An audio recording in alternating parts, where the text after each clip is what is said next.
Welcome to Coruzant Technologies, home of the Digital Executive Podcast. Welcome to the Digital Executive. Today's guest is Dr. Leah Houston. Dr. Leah Houston is the founder of HPEC and a board-certified emergency physician.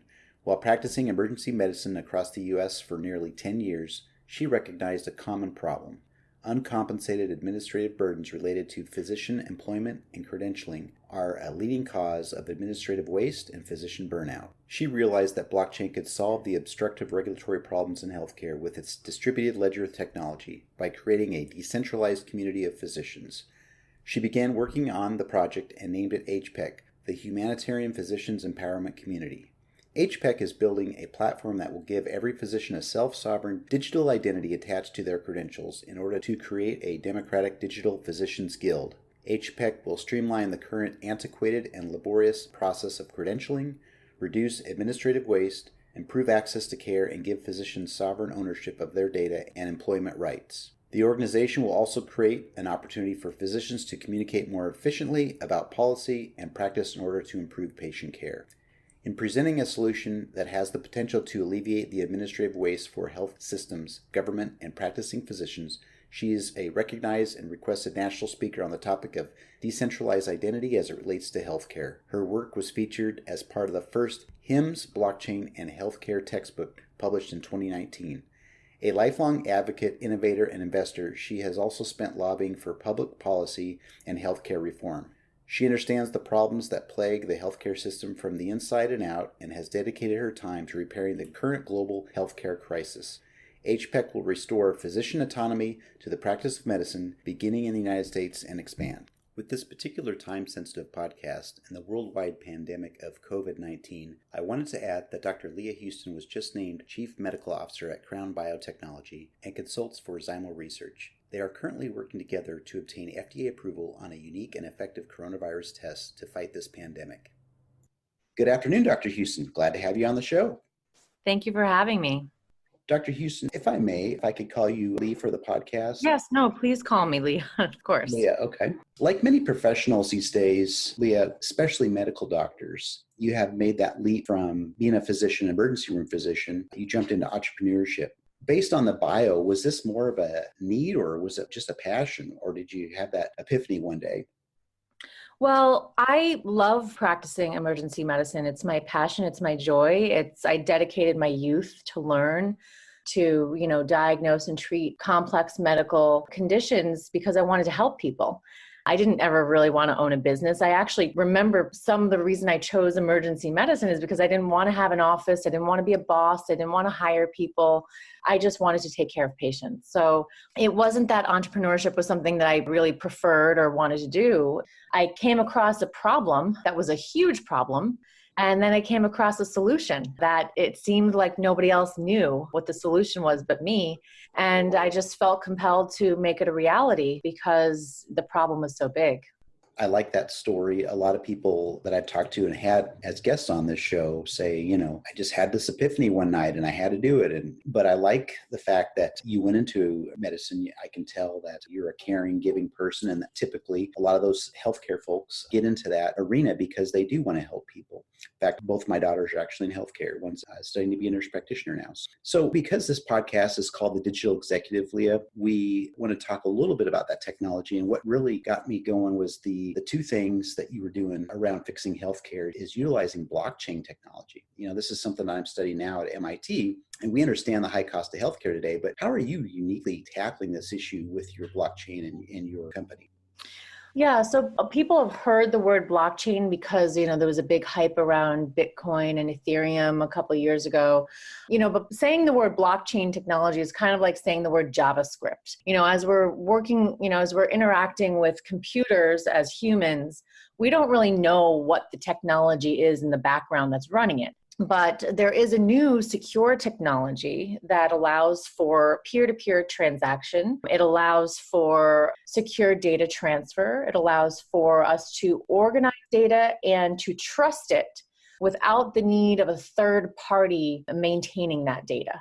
And that's what blockchain is. That's one version of how you can explain it. But, in the healthcare field, we have lots of data that needs to stay secure. We have the HIPAA Privacy Act that was enacted in 1996. And we kind of made a law saying everything has to be private, but we didn't really have the technology that would allow for that until now. And if we pay attention to the 21st Century Cures Act, which is a data privacy act for patients, and it's got a lot of other language in there, this type of technology could actually make that requirement, that regulatory requirement that the government is implementing, a reality for physicians and patients.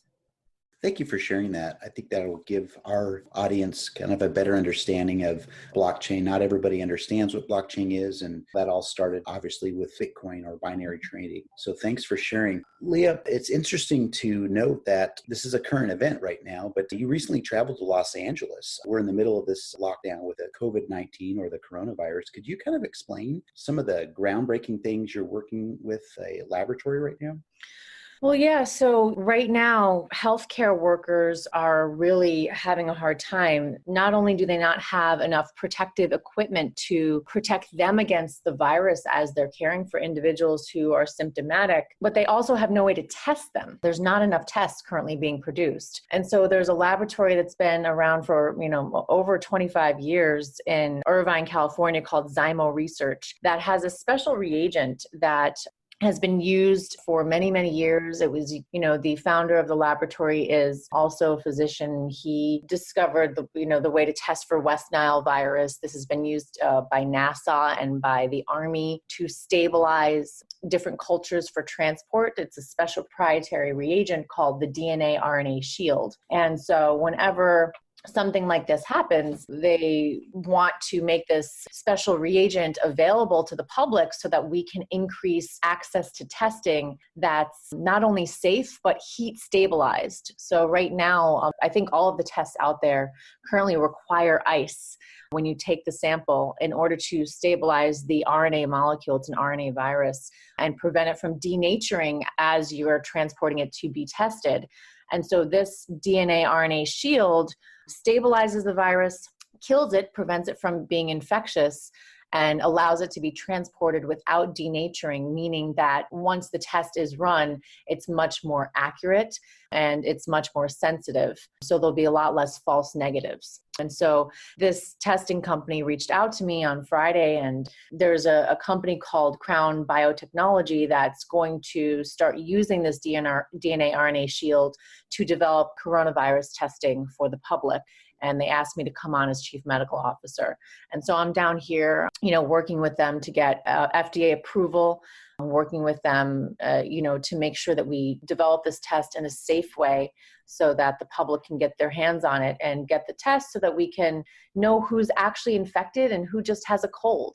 Right now we don't have any idea who has the virus and who doesn't. And it's putting a tremendous strain on the healthcare system because physicians don't have enough protective equipment to protect themselves against everybody that walks in the door.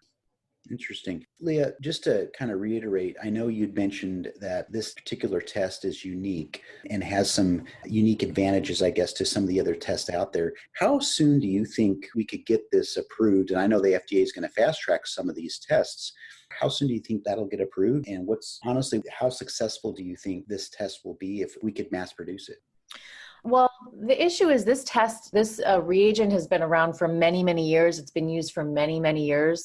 It's been developed and used by the U.S. government for many years. So this is not a new thing that we cooked up overnight and we're hoping to push through the FDA approval. This is something that has already been tried and true. It's already available and accessible for clinical use in hospitals and health systems across the United States and across the world, actually.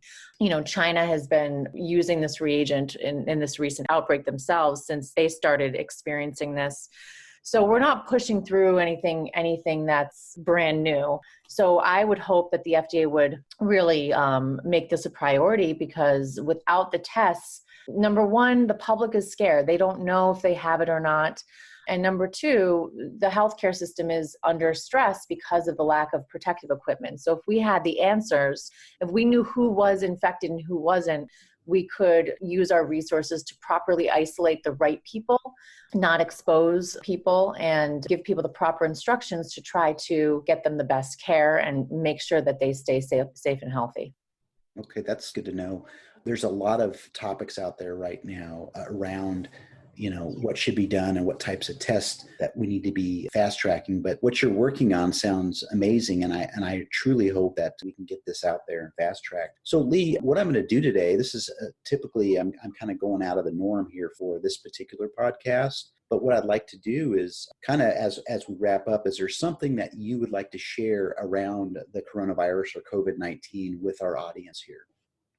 We're in the middle of a pandemic. This is the kind of stuff that you watch in movies, and it's extremely scary because it's extremely more virulent than a lot of the other, than the flu and things like that we're used to, that we even have a vaccine for, and we have no vaccine for this. And I think that people have heard about flattening the curve.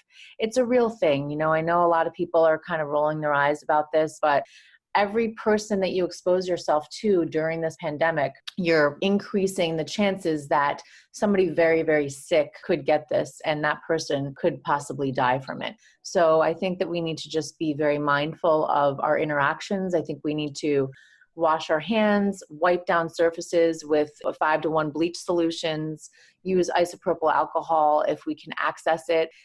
Try not to touch our faces, and try to just interact with as few people as possible, wear masks, and try to stay inside, and it sounds crazy, but if we are able to do that, if we as a country can come together and demonstrate that we know how to follow rules and that we respect people in power who have made the rules, and that we trust that they know what they're talking about, and that we want to protect each other by following the rules, then I think that we're going to get through this.